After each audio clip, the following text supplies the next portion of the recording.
Imagine a world in total turmoil where you would not be allowed to purchase the basic necessities like food, water, and gas. A world that strips you of all of your rights and freedoms unless you agree to possess a certain fateful mark in your forehead or your hand.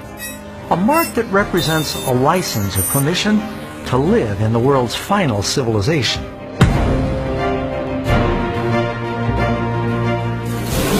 You have probably heard about the infamous Mark of the Beast and the ominous number 666. Where did it come from? Why is it so dangerous, and how do you avoid getting it? In fact, how do you know you don't have it now?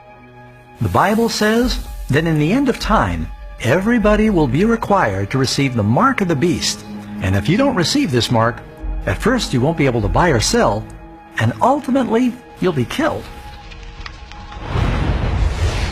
He causes all to receive a mark on their right hand or on their foreheads, and that no one may buy or sell except the one who has the mark or the name of the beast or the number of his name.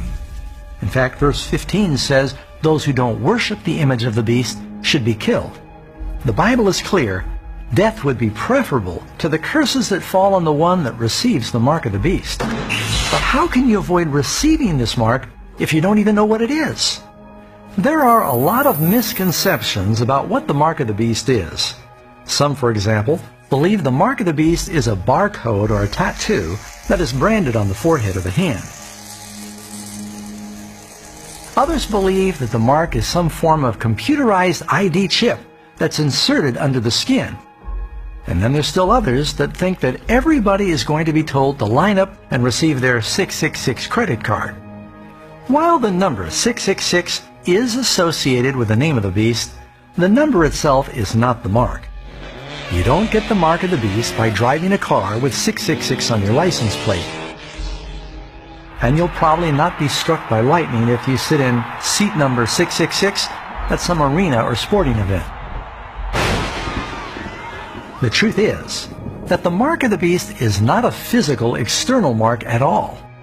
What's even more surprising is that most people don't realize the Bible teaches everybody in the last days will have one of two marks.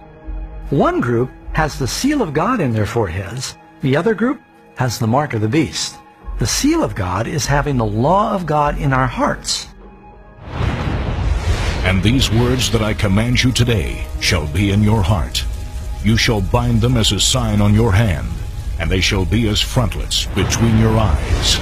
It shall be as a sign to you on your hand, and as a memorial between your eyes, that the Lord's law may be in your mouth. So we can see from these examples, in the hand and in the forehead is symbolic of having the law of God in our actions and in our thoughts.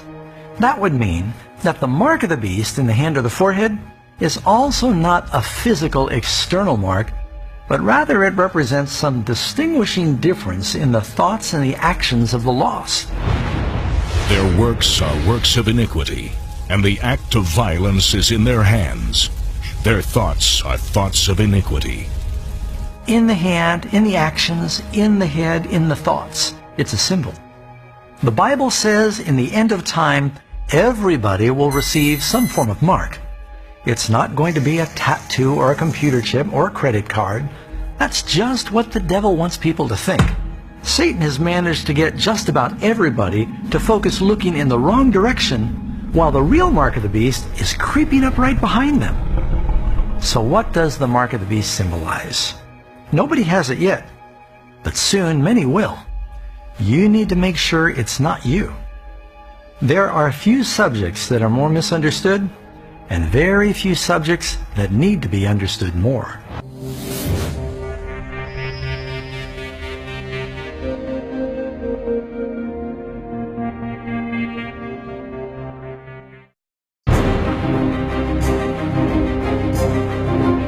Every kingdom, empire, and monarch that rises ultimately falls, all except for one.